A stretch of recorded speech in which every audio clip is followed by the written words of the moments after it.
Assalamu alaikum wa rahmatullahi wa barakatuh. Soyez bienvenus mes chers élèves de la deuxième année de baccalauréat sciences, mathématiques et sciences expérimentales pour cet exercice qui est consacré à l'étude de fonctions à l'aide de la dérivée, d'utilisation de la dérivée d'une fonction. Donc on commence par la première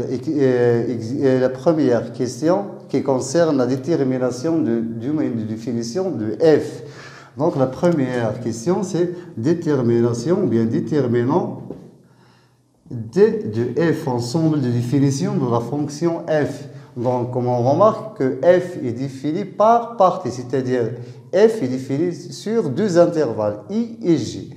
Alors donc d de f c'est d de f1 union d de f2.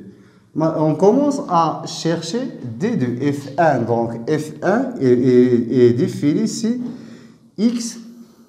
Donc on écrit d de f1, c'est l'ensemble des réels x tel que moins x supérieur ou égal à 0.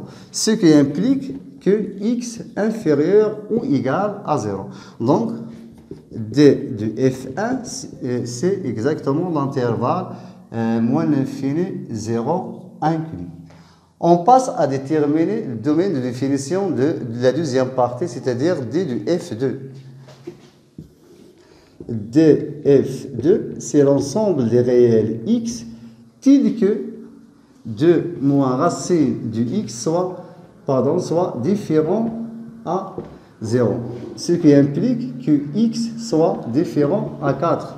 D'où d de f, c'est intervalle moins l'infini 0 inclus, union d de f2, c'est l'intervalle 0 plus l'infini privé de 4. Ce qui donne R prévu 4. C'est-à-dire, si on veut écrire cet ensemble de définitions sous forme des intervalles, on va écrire l'intervalle moins l'infini 4 ouvert, union, intervalle ouvert 4 plus l'infini. On passe à la deuxième question. La deuxième question, c'est étudier la continuité de la fonction f au point x0 égale à 0. Donc, étude de la continuité de f en 0. Donc, rappelons quand on dit que f est contenu en un point x0. Donc, on dit que f est contenu en un point x0, c'est la limite de f de x lorsque x tend vers x0 égale à f de x0. Mais si f est défini à droite et à gauche de x0, dans ce cas, on dit que f est contenu au point x0, c'est la limite de f du x lorsque x tend vers x0 à gauche égale à la limite du f du x lorsque x tend vers x0 à droite égale f du x0. Cela veut dire que la continuité est une comparaison entre la limite du f du x lorsque x tend vers x0 et l'image du x0 par la fonction f. Donc, on commence à étudier la continuité du f à droite de 0. C'est-à-dire, on calcule la limite du f du x lorsque x tend vers 0 à droite. Alors, si x supérieur à 0, f est défini par l'expression f2 du x. Donc, c'est la limite lorsque x tend vers 0 à droite de 2 plus racine du x sur 2 moins racine du x. Dans le premier temps, on remplace x par la valeur du x0 qui est 0. Si on remplace, ça va donner 2 sur 2 et qui égale à 1. On compare le 1 avec l'image de 0 par f2. Si on remplace x par 0, on aura f2 de 0 égale à 1. Donc, cela égale f2 de 0. Donc, on peut dire que f, d'où f est contenu à droite de 0, de x0 qui est 0. Maintenant, on passe à étudier la continuité de la fonction f au point 0 à gauche, c'est-à-dire on calcule la limite de f du x lorsque x tend vers 0 à gauche. La fonction f à gauche de 0 est définie par l'expression 1 moins x plus racine de moins x. Donc, c'est la limite lorsque x tend vers 0 à gauche de 1 moins x plus racine de moins x. Dans le premier temps, toujours, on remplace x par la valeur 0, ce qui va donner 1. Et ce 1 va être comparé avec f1 de 0 qui égale à 1, donc égale f1 de 0. Alors, comme conclusion, on a comme conclusion les limites à droite de 0 pour f égale à la limite à gauche de 0 pour f qui égale justement f de 0 qui est 1. Donc, on peut dire que f est continu au point x0 égale à 0. On passe à la question suivante. La question suivante, c'est étudier la dérivabilité du f en 0 ou bien au point 0. Donc, par définition, quand on dit que f est dérivable en un point x0, par définition, on dit que f est dérivable en un point x0 lorsque la limite du f du x moins f du x0 sur x moins x0 lorsque x tend vers x0 existe, c'est-à-dire elle est différente de l'infini. Existe, c'est-à-dire égale un réel. Ce réel est appelé le nombre dérivé de f au point x0. Donc, pour la troisième question, c'est l'étude de la dérivabilité de f au point x0 égale à 0. Donc, on commence à calculer la limite lorsque x tend vers 0, mais f est défini à droite et à gauche de 0. Donc, on va étudier la dérivabilité de f à droite et à gauche de 0. Donc, la dérivabilité de f à gauche de 0, c'est la limite de f du x moins f de 0 sur x moins 0 lorsque x tend vers 0 à gauche. C'est la limite lorsque x tend vers 0 à gauche. F du x, c'est-à-dire on va utiliser l'expression de f1 du x, c'est 1 moins x plus racine de moins x, moins f de 0, c'est moins 1 sur x, qui égale la limite lorsque x tend vers 0 à droite, 1 moins 1 égale à 0, c'est-à-dire le nombre 1 va disparaître. Il reste, c'est la limite de moins x plus racine de moins x, tout sur x. Donc, égal, c'est la limite lorsque x tend vers 0 à droite. Donc, on va simplifier son nombre.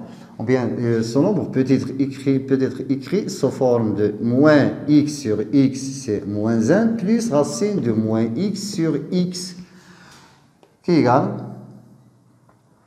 la limite, lorsque x tend vers 0 à gauche, de moins 1 plus. Rappelons bien que racine carrée de moins x tout carré égale à moins x lorsque x est inférieur ou égal à 0.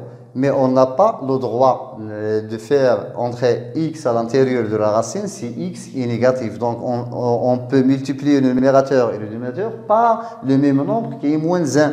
Donc, plus moins racine de moins x sur moins x, qui est égal à la limite lorsque x tend vers 0 à droite de moins 1 moins racine de moins x sur racine de moins x au carré. Maintenant, on peut simplifier par racine de moins x.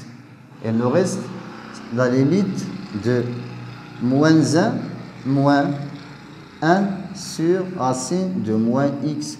Maintenant, j'ai fini mon opération, je peux remplacer x par 0. Donc, si on remplace x par 0, moins 1 moins 1 sur 0 plus l'infini avec le signe moins, c'est moins l'infini moins 1, il reste toujours moins l'infini. Donc, on a trouvé que la limite du f du x moins f de 0 sur x moins 0 quand x tend vers 0 à gauche n'est pas définie ou bien n'est pas un réel bien déterminé. Donc, on peut dire que f n'est pas dérivable au point x0 égale à 0. Donc, comme conclusion, f n'est pas dérivable au point 0 à gauche. Maintenant, on passe à étudier la dérivabilité du f au point 0 à droite. Donc, la dérivabilité de f à droite, c'est-à-dire on calcule les limites lorsque x tend vers 0 à droite de f du x moins f de 0 sur x moins 0. Et donc, la limite lorsque x tend vers 0 à droite de 0, c'est-à-dire quand x supérieur ou égal à 0, f du x est défini par l'expression f de du x. C'est la limite donc de 2 plus racine du x sur 2 moins racine du x sur x moins 0, qui est égal à la limite lorsque x tend vers 0 à droite de 2 plus racine du x sur x facteur de moins racine du x, qui est égal à la limite lorsque x tend vers 0 à droite. Donc, c'est 2 sur x multiplié, 1 sur x multiplié par 2 plus racine du x sur 2 moins racine de x.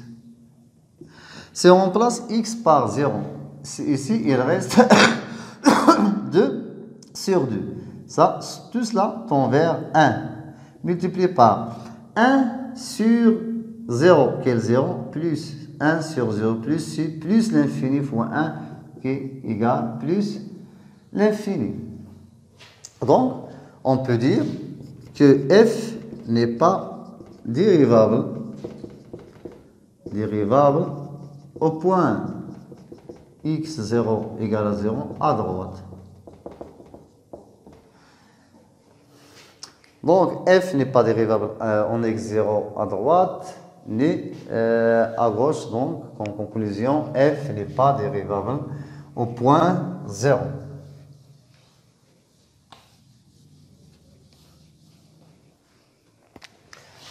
Comme résultat, f n'est pas dérivable au point x0 égale 0. Maintenant, interprétation géométrique. Géométriquement, ou bien graphiquement, qu'est-ce qu'on peut dire? On a la limite, cette limite égale à moins l'infini. Donc, graphiquement, on peut dire que C de f, c'est-à-dire la courbe représentative du f, admet une demi-tangente au point noté A de l'ordonnée 0 et f de 0 qui est 1 dirigé vers l'axe des coordonnées, vers l'axe des ordonnées. Voilà, bien, dans la direction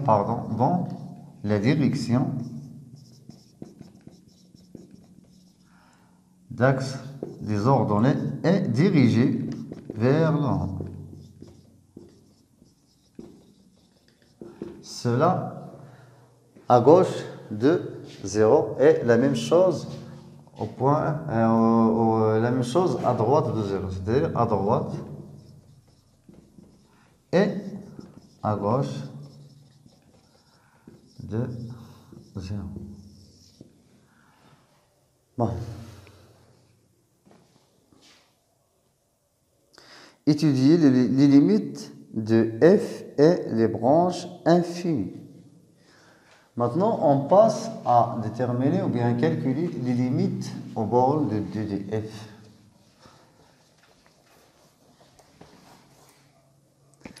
Les limites, donc la quatrième question, les limites. On a d de f qui est égal à moins l'infini 4 union 4 plus l'infini.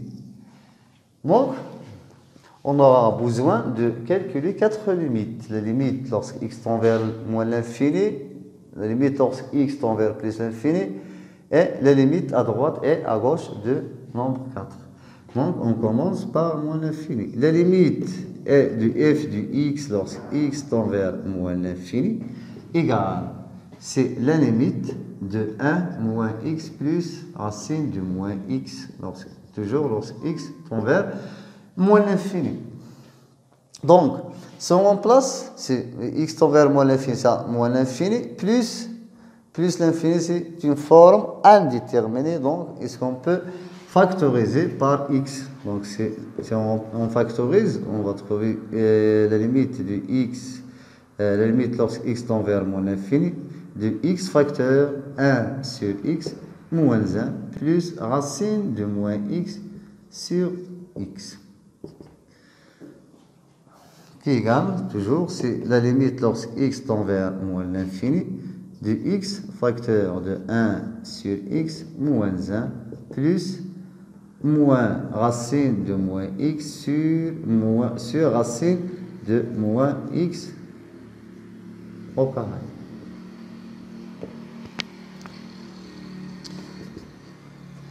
Ici, on a multiplié le numérateur et le dénominateur par moins 1 pour pouvoir faire entrer le moins x à l'intérieur de la racine. Car x est négatif. Alors, nous, on aura besoin de moins x qui est positif pour utiliser la racine carrée. Donc, c'est la limite lorsque x tend vers moins l'infini de x facteur de 1 sur x moins 1 moins racine de moins x sur racine de moins x au carré. Donc, on peut simplifier et il reste moins 1.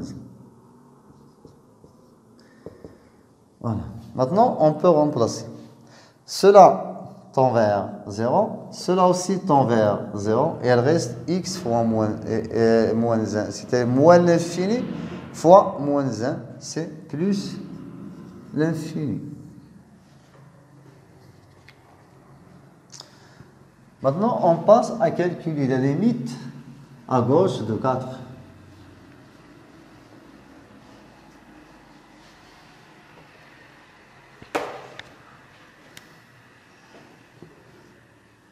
Limite de f du x lorsque x tend vers 4, x inférieur à 4. C'est-à-dire, on va utiliser f2 du x, c'est la limite de plus racine du x sur 2 moins racine du x lorsque x tend vers 4 à gauche, qui est égal.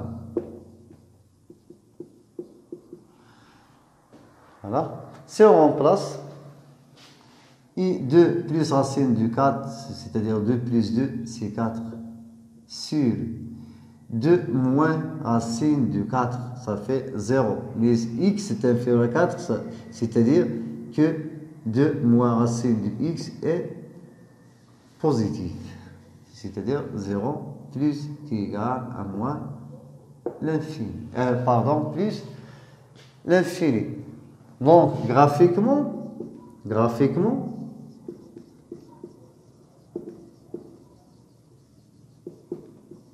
la courbe représentative de f admet la droite d'équation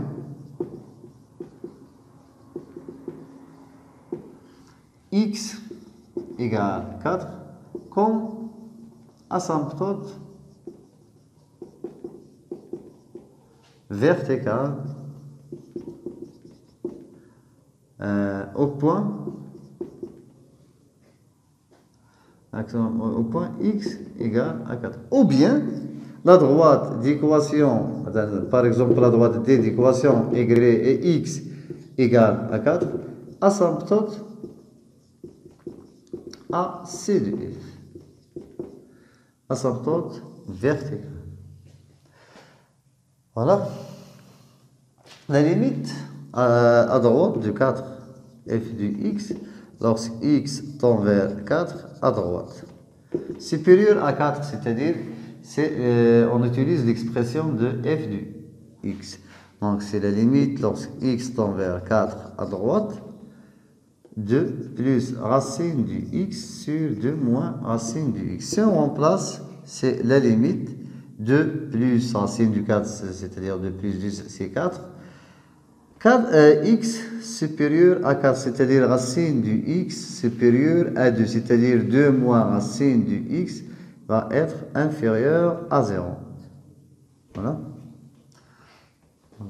Pardon, ici. 0 moins qui est égal à moins l'infini. Alors, donc graphiquement, la droite des primes d'équation, ou bien d'équation D, d'équation x égale 4, est asymptote verticale à CF.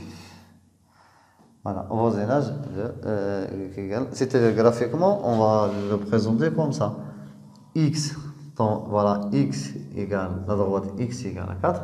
Si x tend vers 4 à droite, f du x tend vers moins l'infini. Si x tend vers à 4 à gauche, f du x tend vers, voilà, à gauche, f du x tend vers plus l'infini. Et voilà la droite de l'équation x égale à 4. Donc on va terminer à la deuxième partie de cette vidéo.